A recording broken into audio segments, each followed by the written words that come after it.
Alam niyo bang sa bawat kwentong krimen, meron tayong matututunan? Ako si Miss Denise at welcome sa Tagalog Crime Recollection, kung saan bibigyan ko ng boses ang mga katotohanang hindi dapat malimot. Ang ating unang kasong pag-uusapan sa channel kong ito ay nangyari sa bansang Brazil, kung saan isang dalagita ang nilason dahil sa selos. Ang ating unang kaso ay nakasentro sa isang magandang dalagita sa Brazil na nagngangalang Ana Luisa de Oliveira Neves. Tatawagin na lamang natin siya sa pangalang Ana. Si Ana ay ipinanganak noong May 27 taong 2008. Nakatira siya kasama ang kanyang amang si Silvio Ferreira des Nieves at ang kanyang 18 taong gulang na ate. 2 years old pa lamang nga si Ana ay namatay na ang kanyang ina. Si Ana nga ay inilarawan ng kanyang ama bilang isang mabait na anak, masipag at napakalambing. Ayon din nga sa kanya, hindi kailanman nagdulot ng problema ang sino man sa kanyang mga anak. Ito lamang ang ika-27 ng Mayo taong 2025, ipinagdiwang nga ni Ana Luisa ang kanyang ika-17 kaarawan. Tuwang-tuwa siya noong mga panahong iyon dahil nga pinaghanda siya ng kanyang ama ng isang simpleng selebrasyon kasama ang kanyang mga kaibigan. Pero lingid nga sa kaalaman ng kanyang mga mahal sa buhay, ito na rin pala ang huling pagse-celebrate nila ng kanyang kaarawan. Nung sumapit nga ang May 30 taong 2025, kakabalik nga lang noon ni Ana sa kailang bahay.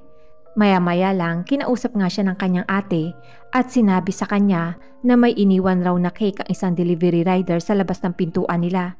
Dahil nga wala si Ana nung oras na iyon, siya na lamang nga ang kumuha ng cake.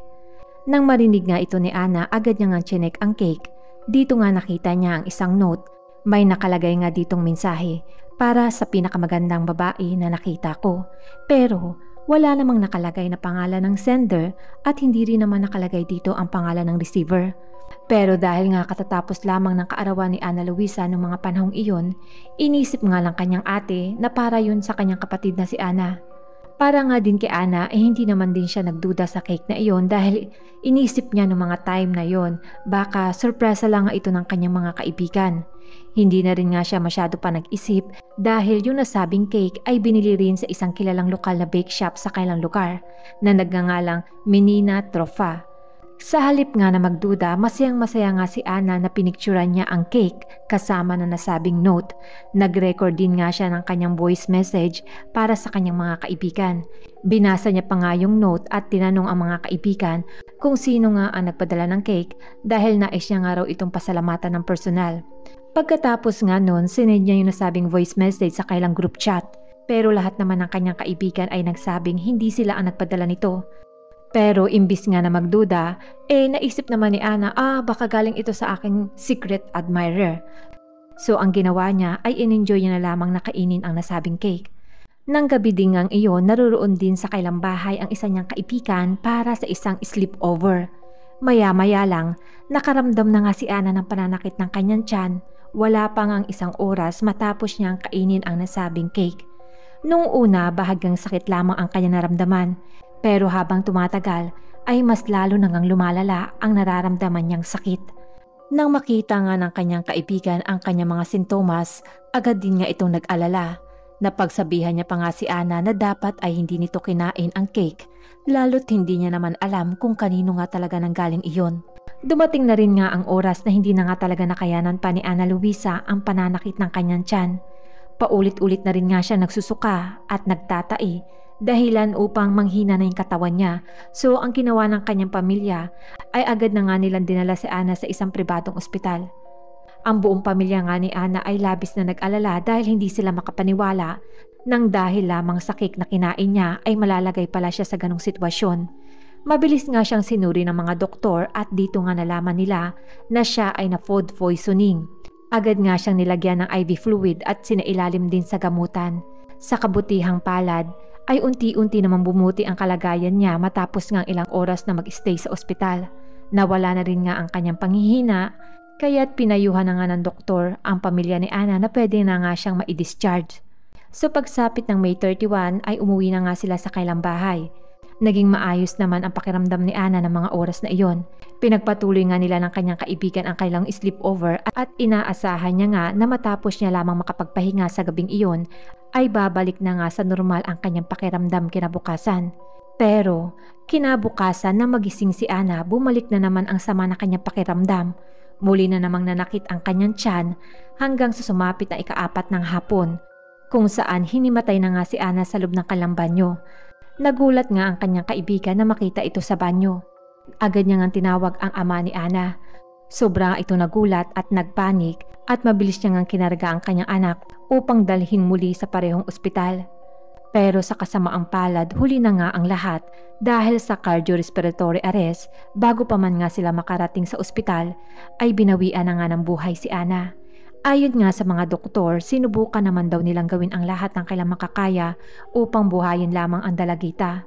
Pero nabigo pa rin nga sila. Nakakalungkot nga isipin na sa edad pa lamang na 17 at pagkatapos lamang ng ilang araw na kanyang kaarawan ay binawian na nga siya ng buhay. So dito na nga pumasok ang punto na napatanong na ang kanyang pamilya kung talagang nilason si Ana, sinadya ba ito, at kung oo, sino naman ang gagawa ng bagay na ito, gayong wala naman silang alam na kaaway ng dalagita. So dahil nga sa mga pagdududang ito sa pangyayari, dito na nga nakipag-ugnayan ang ama ni Ana sa pulisya at sinabi nga nila ang patungkol sa kahina-hinalang cake na ipinadala sa kailang bahay. Nung una nga, wala pa namang kasiguraduhan na ang cake talagang ito ang nagdulot ng pagkalaso ng dalaga. Pero dahil nga ito lamang din ang kinain ni Ana Luisa bago sumama ang kanyang pakiramdam, ito na rin nga ang naging sentro ng atensyon ng pamilya niya, pati ang mga pulis. Ang unang naging hakbang nga ng mga pulis ay pinuntahan nila ang Menina Trofa kung saan nabili ang naturang cake. Doon nga kwestiyon nila ang mga staff sa bake shop patungkol sa cake na natanggap ni Ana Luisa.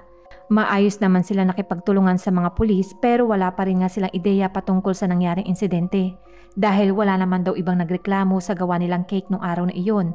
At ipinaliwanag din nila na ang naturang cake ay sa kanila nga binili. Pero hindi daw iyon dineliver ng isa sa kailang delivery driver. Binigyan din nga nila na kapag ang isang produkto nga raw ay inilabas sa kailang tindahan ay wala na nga silang kontrol kung ano ang maaaring mangyari dito. Dahil nga sa mga impormasyong ito, inalis na nga ng mga pulis sa listahan ang nasabing bake shop. Habang nagpapatuloy nga sila sa investigasyon ng kaso, ang mahal nga sa buhay naman ni Ana ay nagbigay ng huling paalam sa kanya. Hindi rin nga makapaniwala ang kanyang mga kaibigan dahil ilang araw nga lang nakita pa nga nilang masaya ang dalagita sa kanyang kaarawan. Sa kanyang ngang libing, ang kanyang amang si Silvio ay nagsalita habang patuloy ang pagbuhos ng luha sa kanyang mga mata. Inilarawan niya nga ang kanyang anak bilang isang normal, tahimik na batang babae na may ilang malalapit na kaibigan lamang. Ayon nga sa kanya, napaka-inosente ni Ana, kaya kahit isang beses ay hindi nga pumasok sa isip niya na papanaw ito sa ganung paraan at ganito kaaga. Sa puntong iyon din, naniniwala nga si Silvio na talagang sinadyang lasunin ang kanyang anak sa pamamagitan ng cake na ipinadala sa kanya. Pero hindi nga raw niya masisi ang kanyang anak dahil alam niyang may mabuting puso ito, kaya't napaka-positibo nitong mag-isip na kahit hindi niya nga alam kung sino ang nagpadala ng cake ay hindi nga siya nag-isip na masama sa kanyang kapwa. Sa huli nga ay sinabi ng kanyang ama ang mga salitang, "Nawalan ako ng pinakamamahal kong anak. 17 taong gulang pa lamang siya. Napakasakit. Walang anumang salita ang makapaglalarawan na nararamdaman ko. Napakahirap para sa akin. Tanging ang Diyos na lamang ang makapagbibigay sa akin ng lakas. Hindi ito karapat-dapat sa aking anak. Mabait siyang tao, walang bisyo, masipag siyang bata, at hindi kailanman nagkaroon ng kaaway." Matapos nga ang libing ng dalagita, hindi naman na nagsayang pa ng oras ang kanyang pamilya dahil patuloy nga sila nakikipag-ugnayan sa mga investigador.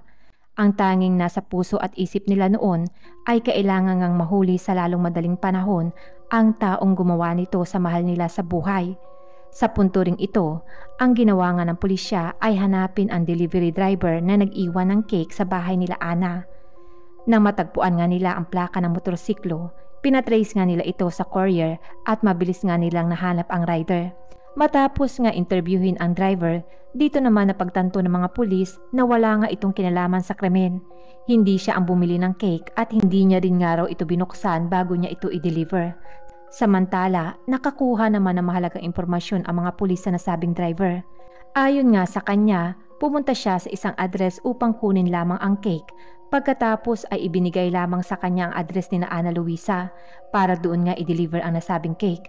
Nang hanapin nga ng pulis ang address kung saan pinick up ang nasabing cake, hindi nga nila inasahan kung sino ang nakatira dito. Dahil sa nasabing address na iyon, nakatira dito ang kaibigan ni Ana na kasama niya rin sa sleepover nung gabing kinain niya ang cake hanggang sa araw nga nabawian siya ng buhay. Hindi naman na inilabas sa publiko ang pangalan ng kanyang kaibigan dahil nga minor de edad pa lamang ito. Kaya't sa ating kwento ay bibigyan na lamang natin siya ng alias na Miss A. Nang dalhin nga si Miss A ng mga otoridad para sa pagtatanong, itinanggi niya naman na may kinalaman siya sa pagkalaso ng kaibigang si Ana. Pero matapos nga siya ma-pressure sa pag-iinteroga sa kanya ng mga pulis, dito na nga niya inamin ang lahat. At sa huli nga ipinagtapat niya kung bakit niya nilason si Ana gamit ang cake. Ayon nga kay Miss A, bumili siya ng arsenic triocide sa online, isang uri ng laso na walang kulay, walang lasa at madaling matunaw, kaya't halos imposibleng matukoy. Sinabi niya na inilagay niya ito sa garapon ng cake at inayos bago niya nga ipahatid sa kaibigang si Ana nang hindi nagpapakilala. Nang tanungin siya ng mga investigador kung bakit niya ginawa ito, bakit niya pinatay ang kanyang kaibigan, sinabi niya nga ang kanyang motibo ay dahil sa matinding galit niya kay Ana Luisa na may kaugnayan sa buhay pag-ibig. Ito raw ay dahil sa isang binata, dahil may tila isang love triangle sa pagitan nilang tatlo. Ayon nga sa mga investigador, si Miss A ay umamin na may matinding selos nga siya kay Ana, pero hindi niya naman daw talaga ginustong mamatay ang kanyang kaibigan. Ang intensyon niya lamang daw ay takutin ito. Hindi naman pinaniwalaan ng mga investigador ang kanyang palusot at iginiit na ang paggamit nga ng arsenic na isang nakamamatay na lason ay malinaw na nagpapakita ng intensyon niyang patayin ang kaibigan mula nung una pa lamang. Nang makarating naman ang impormasyong ito kay Silvio na mismong kaibigan nga ni Ana ang gumawa nito, labis nga siyang nagulat. Hindi nga siya makapaniwala nung una. Naalala niya pa, matapos nga ang pagkamatay ng kanyang anak na si Ana, si Miss A ay nagpakita pa nga ng lubos na pakikiramay. Niyakap pa nga raw siya nito. Hindi nga raw niya lubos maisip na pinapasok niya sa bahay nila ay isa palang kriminal na siya palang kukuha ng buhay ng kanyang pinakamamahal na anak. Mas lalo pa nga siyang hindi makapaniwala nang malaman niya na ang motibo pala ni Miss A ay dahil lamang sa isang lalaki. Lalo ngang hindi naniwala ang pulisya sa sinabi ni Miss A na hindi niya sinadya ang krimen na ginawa niya dahil nga sa pagpapatuloy ng kailang investigasyon. Dito rin nila natuklasan na hindi lang si Ana ang biktima nito. Noong ang ika-15 ng Mayo taong 2025, nilason niya rin pala ang isa niyang kaibigan sa parehong paraan. Pareho rin ang naging sintomas nito kay Ana, pero agad niya itong nasugod sa ospital at sa kabutihang palad ay nakaligtas. Sa kabilangan ng mga ito, dahil nga minor de edad si Miss A, hindi pa nga siya maihaharap sa korte. Sa halip, inilagay na lamang nga siya sa isang juvenile detention. Ang kanyang kaso ay haharapin ng pribado at sa ilalim ng batas na ito, ang pinakamataas na parusa para sa sinuman na nasa pagitan ng 12 years old hanggang 17 years old ay 3 taon lamang na pagkakakulong. Gaano man kalubha ang ginawa nitong krimen. Nang malaman nga ng pamilya ni Ana ang tungkol sa napakagaang parusa na matatanggap ng pumatay sa kailang mahal sa buhay, talagang ngang nanlumo sila. Para nga sa kanila, ang ganong parusa ay hindi kailanman magiging isang tunay na hustisya. At kapag nakalayang muli ang kriminal na ito, malaki pa raw ang posibilidad na gawin niya nga ulit ito sa iba.